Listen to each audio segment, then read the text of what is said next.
I've carried this for 50 years. The journal is sitting on the table in front of me right now, still wrapped in the oilskin my grandfather sealed it in, and I want to say plainly, before I say anything else, that I know how the next hour is going to sound. I know it. I've been a timber cruiser most of my working life. 33 years in the Selkirk country and the drainages east of there, walking compass lines through second growth and old blowdown, reading the land the way a man reads a face he's known a long time. I've never been a person who reports things he can't verify. That was the job. You count the stems, you note the cruise strip, you put down what you see, and nothing more. So, I want you to understand what it costs a man like me to sit here and tell you what's in this journal. I'm 74 years old. My grandfather Elias died in 1971. I promised him at his bedside that I would not say a word of this while I had any reason to keep quiet. I've kept that promise for 50 years. The reason to keep it left with the last person who would have suffered from the telling, and so here I am. The journal covers 38 years of entries from 1931 to 1969. My grandfather was a careful man who didn't put words to paper unless he meant them. What those pages describe is a creature that sheltered my grandmother's missing brother, and then stood watch over that piece of land in the Selkirk foothills for nearly 4 decades without ever asking for a thing in return. I need to go back to 1931 to explain how it began, but I want you to know what you're listening for. There is a page in this journal from the summer of 1948, written in my grandfather's hand, describing Walter coming home. Alive. 17 years after the county called off the search and wrote him down as drowned. My grandmother May spent the rest of her life knowing in her bones that the county was wrong, and she died in 1968 without anyone ever telling her she was right. That's the weight I've been carrying, not just the secret, but the knowledge that she deserved to hear what I'm about to tell you. Let me start with who Elias was, because the account lives or dies on that. He came to the Selkirk foothills in 1924, 7 years before any of this happened. He had a quarter section of flat to rolling land west of the ridge, timber on 3 sides, and a creek drainage running along the north edge of the property. He built the house himself, a 2-room structure that got added onto twice over the following decade, and he put up a barn and a woodshed and a small sawmill operation along the creek that he ran with one hired man through most of the 1930s. He was not a prosperous man by any measure, but he was a competent one, and competence in that country at that time was the thing that kept you alive. He could fell a tree with a handsaw inside a foot of where he planned it. He knew the drainage patterns on his land well enough to tell a wet spring from the frost heave in the road before the snow was off. He kept a log of the weather, of the mill output, of the garden yield. The man documented things. That's important. When he chose to write something in that journal, he was not speculating. He was recording. May was his wife. She was born up the valley, daughter of a homesteader named Sinclair, whose land abutted the Jordan Quarter on the east. She married Elias in 1929, when she was 22, and she brought her younger brother Walter with her because their father had passed, and there was no other arrangement for the boy. Walter was 14 when he came to the Jordan place, and by the summer of 1931, he was 17 and helping run the sawmill during the long days when the creek ran high enough to power the works. He disappeared on a Thursday in late July. I know it was a Thursday because Elias wrote the date in the journal's front matter, in the section he headed account, as though he was preparing a report for someone who would someday need to verify the facts. July 23rd, 1931. Walter went out before breakfast to check the mill headgate, which had been leaking around the gate frame, and he did not come back. Elias went looking inside 2 hours. He found the gate had been propped open with a stick, which meant Walter had been there, and then no further sign. The creek was running full, which is why the county concluded drowning. There was a stretch of fast water below the headgate where the drainage bent around an outcropping of granite. And the theory was that Walter had slipped on the wet rock and gone in. 11 days of searching, 2 parties of 8 men, each working the creek downstream for a combined stretch of nearly 12 miles. And they found nothing. Not a boot, not a piece of clothing. The coroner's report listed presumed accidental drowning. Date uncertain. They closed the file. May never accepted it. I heard her say so once when I was a boy visiting the homestead, and she said it the way a person states a fact they have given up arguing about because the argument is no longer available to them. She said, "Walter did not go in that creek." She said it to the window, not to anyone in the room. And Elias, who was sitting at the kitchen table with a cup of coffee going cold in his hands, said nothing at all. I was 11 years old. I thought my grandfather's silence was grief. I understand now it was something else. I'll tell you what my grandfather knew. The first entry in the account section of the journal is dated November 1931, 4 months after Walter vanished. Elias wrote that he had been finding food left at the woodshed. Not scattered, not dragged there by a bear or a coyote, but arranged. A stack of 3 whitefish, cleaned, laid out on the flat top of the chopping block. A brace of grouse, neck wrung, set beside the woodshed door. This happened 4 times across that November, and each time the provision was left at night, and each time it was something that required intention to prepare. You don't gut and clean a fish accidentally. You don't neck wring a grouse without knowing what you're doing. Elias wrote that his first explanation was a neighbour. There was a man named Pullman who had a trapline running through the country north of the Jordan Quarter, and Elias thought perhaps Pullman was leaving provisions as a kindness, given the summer's loss and the difficulty of the season.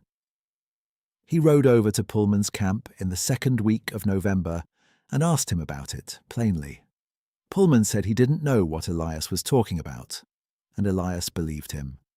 Pullman was not a man given to charity, and if he had been, he would have knocked on the front door rather than left things in the dark.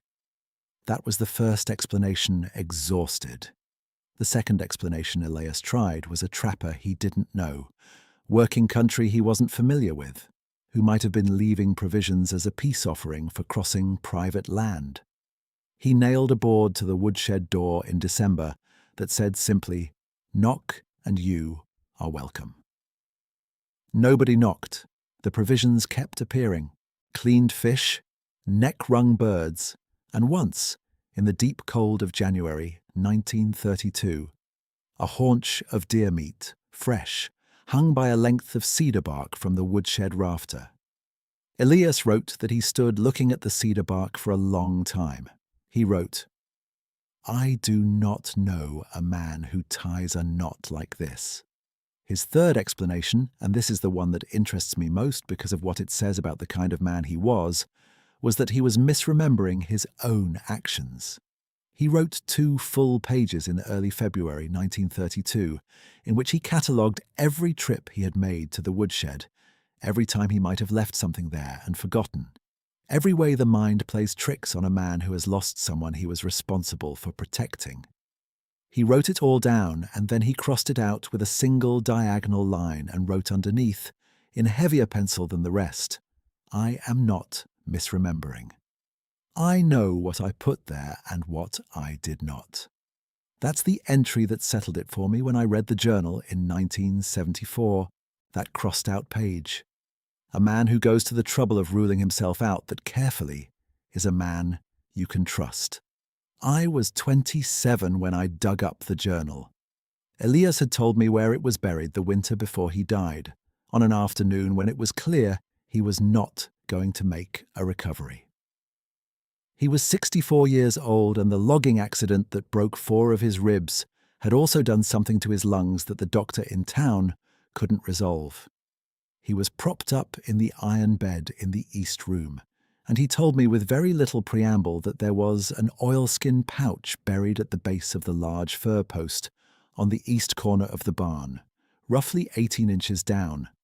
He said the journal inside was his account of something that had happened on the property, and that he needed me to promise I would not show it to anyone, talk about it to anyone, or act on it in any public way for as long as May's people were alive to be hurt by it.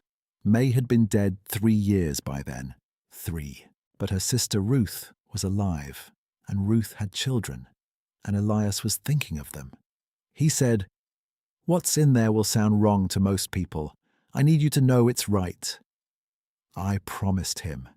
He died in March of 1971, and 3 years later, in the spring of 1974, I went to the east corner of the barn with a spade and dug it up.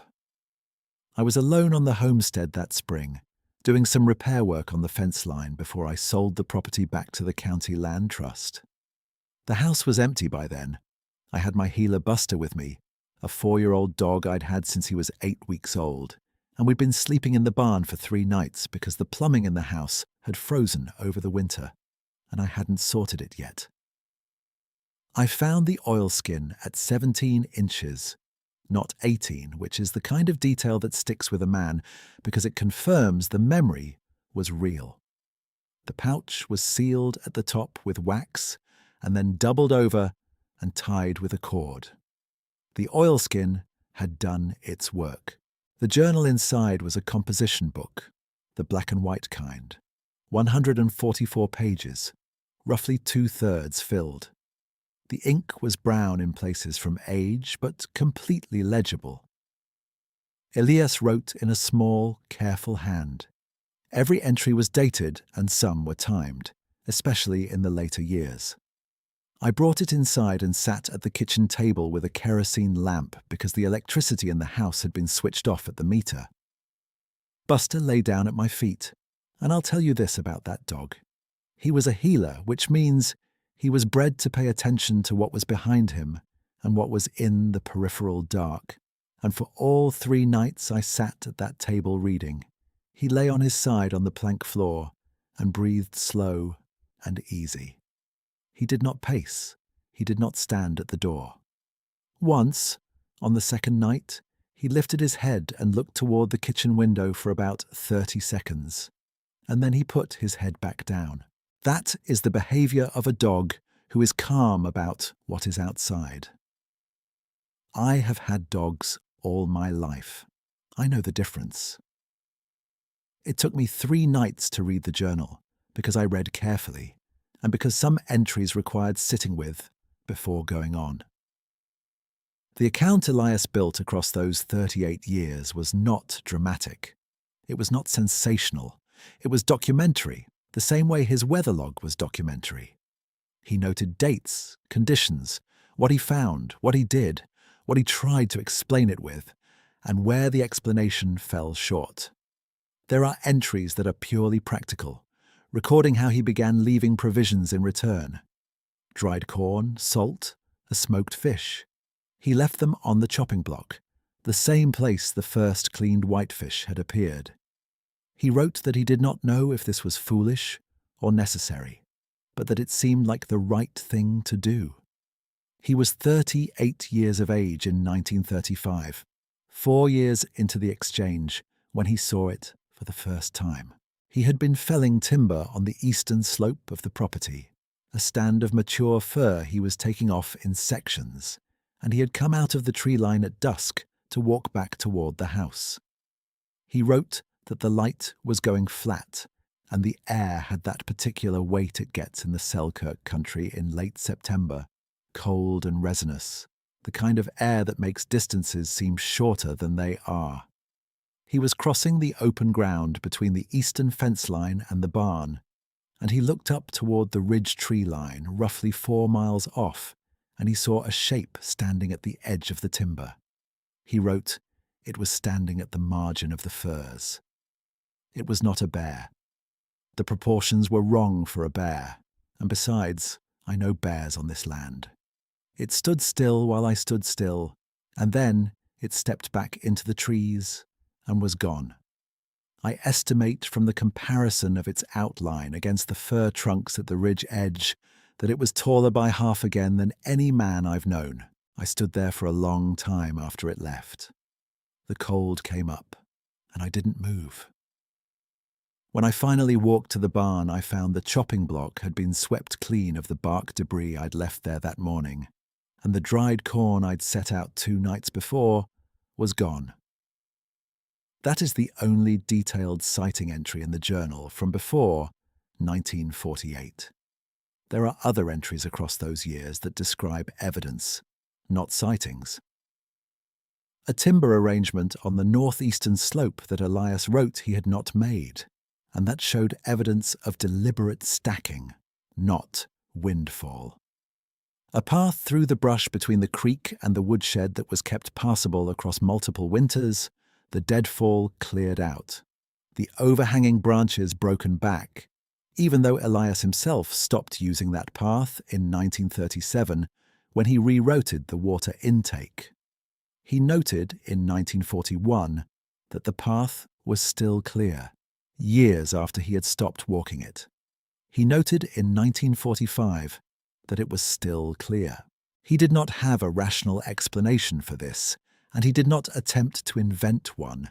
He simply wrote it down. The entry I had been waiting for, without knowing it, was on a page near the journal's center. Summer 1948. Elias was 51 years old, and whatever had been growing in his understanding of the situation on his land had by then settled into something he no longer interrogated.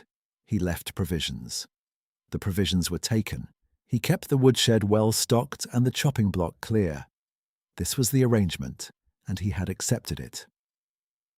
On a morning in July of that year, a Tuesday by his notation, he went out before first light to check the mill headgate, which had been making the same leaking sound it had made the morning Walter disappeared 17 years earlier. He wrote that this was not a coincidence he had peace about, the same gate, the same leaking sound, and that he had put off repairing it for reasons he couldn't entirely name. He went out along the creek path in the grey before dawn light, and when he came around the bend above the headgate, he stopped. Walter was standing at the eastern fence line. Elias wrote, "He was a man. He looked healthy and well-fed, and his clothing was strange, not rags, something assembled and worn in, partly what I recognized as homespun and partly material I couldn't name. He was taller than I remembered, but he had been 17 when I last saw him, and he was 34 now. He looked like May around the eyes. He was standing with his arms at his sides, and he was watching me, and I knew from the way he was standing that he was not certain I would hold still. I held still. He said, 'Elias.' That was all he said, and Elias wrote, I said his name back. 'Walter.' I said it once, and then neither of us said anything for a time that I could not measure. The creek was running. The gate was still leaking. Then Walter turned his head and looked back toward the tree line at the north edge of the property, and I followed his look, and something was standing at the tree line. Elias wrote that it was not the first time he had seen it, but it was the first time he had seen it close. It was standing at the edge of the timber at the north boundary, perhaps 150 yards away, and the morning light was coming up enough to see detail.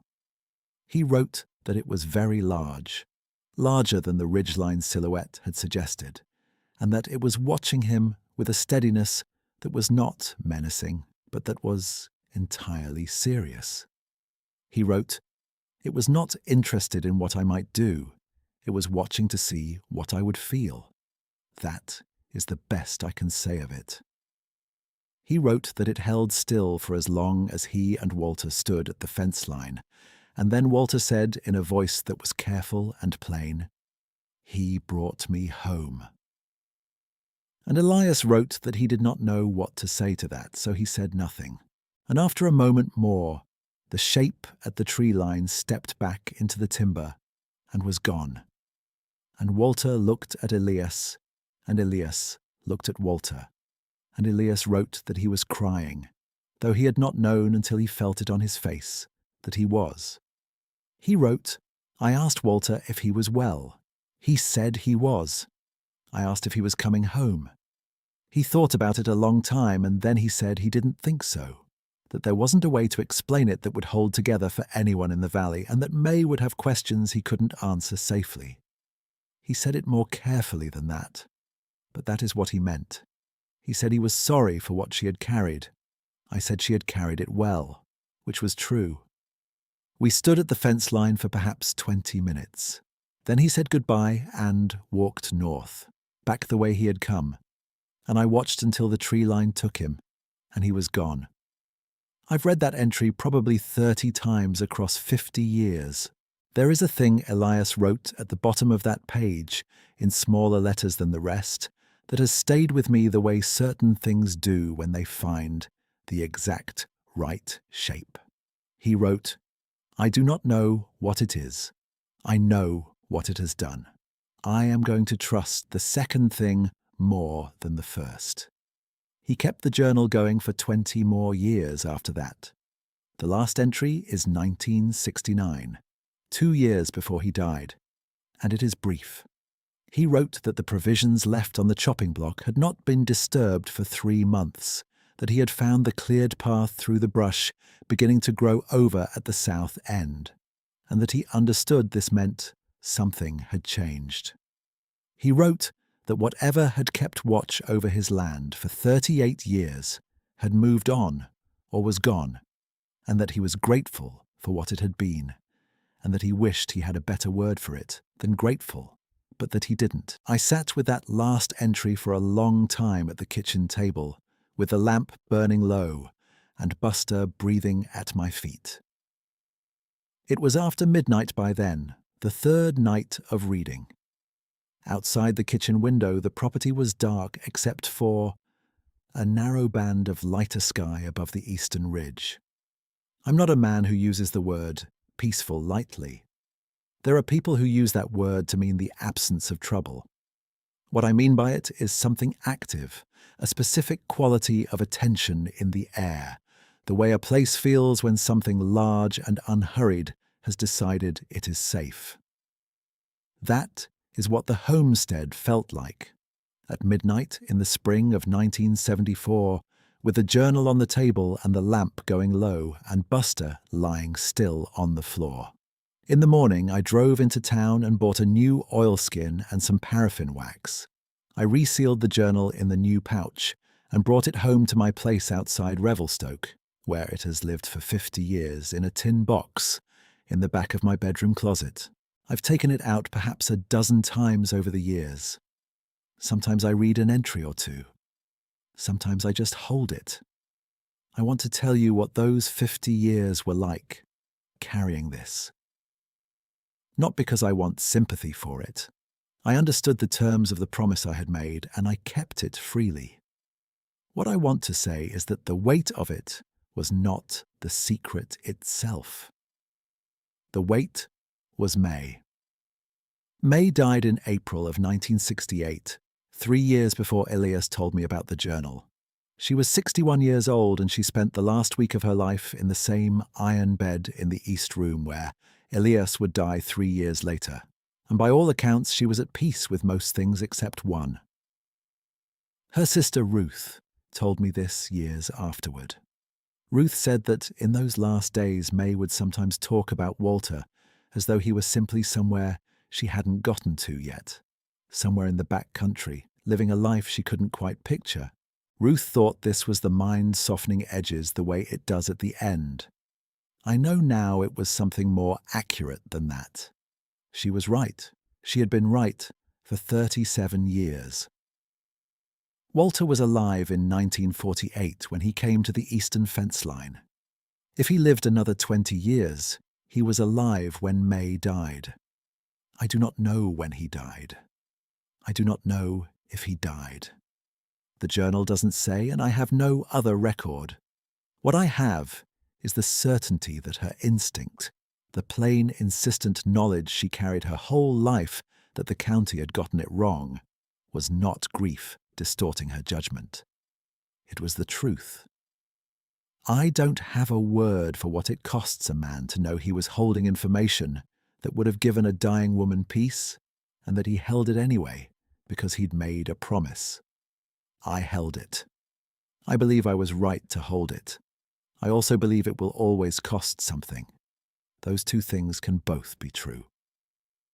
Elias kept his end of the arrangement the only way he knew how. He stayed quiet. He kept the chopping block clear. He left provisions on the flat top of the woodshed wall until the late 1950s, when the woodshed finally came down in a windfall, and then he moved the leaving point to the flat stone at the base of the eastern fence post, which is where the journal suggests Walter had stood that morning in 1948. He never saw Walter again that the journal records. He never saw the large shape at the tree line again after the morning of the return. Not clearly, not close. But the path through the brush stayed clear until roughly 1963. And the arrangements of timber on the northeastern slope appeared twice more in the 1950s in ways he could not account for. He wrote about each of them the same way he had written about the first provisions in November of 1931. A date, a description, a note of the explanation attempted, and a note of where the explanation fell short. That was the man, careful, honest, and faithful to something he had agreed to without entirely understanding what he had agreed to. My own time in the timber country spans 33 years, from 1968 to 2001. Cruise work mostly in the Selkirks and the Monashees east of the main range. I've put boots on country from the Columbia Valley floor to the timberline at 6,000 feet. I've spent stretches of 6 and 7 weeks alone in the back country, with nothing but a transit, a chain, a notebook, and whatever I'd packed in on my back. I know what lives in that timber. I know the track of every large animal in that country, the size and gait and the behavioral pattern that goes with each one. I know what a bear does at dusk, and what a moose does in the creek bottom, and what the timber goes quiet for. I tell you this because I want to be plain about one thing. There is nothing in my own 33 years in that country that resembles what is in Elias's journal. I never saw the thing he described. I never found evidence I couldn't account for. Whatever had been on that land, it was on that land, for reasons that were about the land and the family on it. And by the time I was walking cruise lines in the Selkirks, it had moved on or grown quiet. The journal is not my testimony. The journal is his testimony, and I am passing it on because I am 74 years old, and the tin box in my closet is not where this account should end. There are things I believe about what Elias described and things I don't know. I believe every word he wrote. I've told you why I believe it, the crossed-out page, the careful failure of 3 separate explanations, the documentary habit of a man who logged weather and mill output and garden yield with the same precision he logged everything else. I believe Walter came back to that fence line in the summer of 1948 because something had decided it was time to bring him home, and that the bringing home was not accidental and not incidental. It was the point. What I don't know is anything beyond that. I don't know why it chose the Jordan land or what the arrangement was on the other side of the tree line, or how a 17-year-old boy who went to check a mill headgate before breakfast one morning in 1931 came to be standing healthy and clothed and coherent at an eastern fence line 17 years later. I have thought about those questions for 50 years. I have not arrived at answers, and I have stopped expecting to. What I have arrived at is something closer to what Elias wrote on that page in 1948, that I know what it has done, and I am going to trust the second thing more than the first. There is one more thing I want to say, and then I am going to stop. My grandmother May used to stand at the kitchen window of the homestead and look north, toward the ridge and the tree line beyond it. I saw her do this a dozen times as a boy. I thought she was watching for weather, the way people in that country watch for weather because the weather matters. and you learn to read the sky. Now, I think she was watching for something else, not expecting it. Not in a way that was painful anymore, if it ever was painful. More the way you watch a road that someone you love once walked down, not hoping they'll come back, just keeping the habit of looking. Because the looking is a way of honoring what you lost. That is what I think she was doing. She deserved to know what I know. She deserved to know that Walter was not in that creek. She deserved to know that something in that country, something she didn't have a name for any more than I do, had seen her brother alone and in trouble, and had chosen not to leave him there. She deserved to know that he had been cared for. She deserved to know that in the summer of 1948, he had been brought to the fence line of his own family's land, and that he had stood there in the early morning, with his arms at his sides, and said one word to the man he'd last seen when he was 17, and that that one word was her husband's name, and that her husband had said his name back, and that they had stood at the fence line together, with the creek running and the gate leaking, while something very large and very quiet waited at the edge of the timber and watched to see what the men would feel. She deserved all of that, and she died not knowing it, and that is the part of this I can't put down. The journal is on the table in front of me. The oilskin is worn at the fold points now, 50 years of handling, and the cord I tied it with in 1974 is stiff and has to be worked loose. The composition book inside is fragile in the way things made in 1931 get fragile. The paper gone yellow at the corners, the cover soft where hands have held it. Elias Jordan's careful handwriting covers 104 of the 144 pages. The last entry is dated September 14th, 1969. I'm the last one who knows this story. Ruth passed in 1993. Her children knew nothing about any of it. Elias had kept the seam tight. There is no one I have an obligation to protect anymore, and I am 74 years old, and 50 years is long enough to carry a thing alone. My grandfather trusted the Selkirk country. He trusted it in the way that people who work hard country for long enough sometimes come to trust it. Not as a safe place, because it isn't, but as a serious one. A place that notices. A place that, on certain long odds, and for reasons you may never understand, will sometimes choose to be decent. That is what I believe the journal says, across all 38 years of it. Not that something monstrous lived in the back timber. Not that the family was special or chosen or owed anything. Just that something old and large and capable of attention happened to be on the same piece of ground as a 17-year-old boy who was in trouble. And it chose, for its own reasons that I will never know, and am no longer trying to know, to do something kind. I've sat at this table for the better part of the afternoon, and the light is going now, and I think Elias would have recognized this hour. That flat, cold, resinous Selkirk light, going amber at the edge of the timber.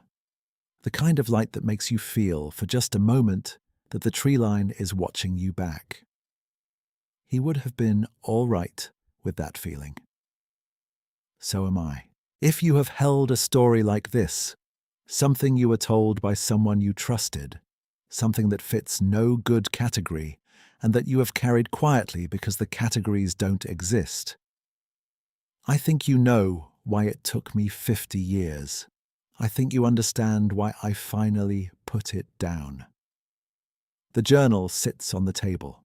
The tree line sits 4 miles off to the east and hasn't changed since 1931. Somewhere between the two of them is where the truth lives, in the country that is too large and too old to be explained, and that has, on rare and specific occasions, chosen to be gentle with the people trying to live in it.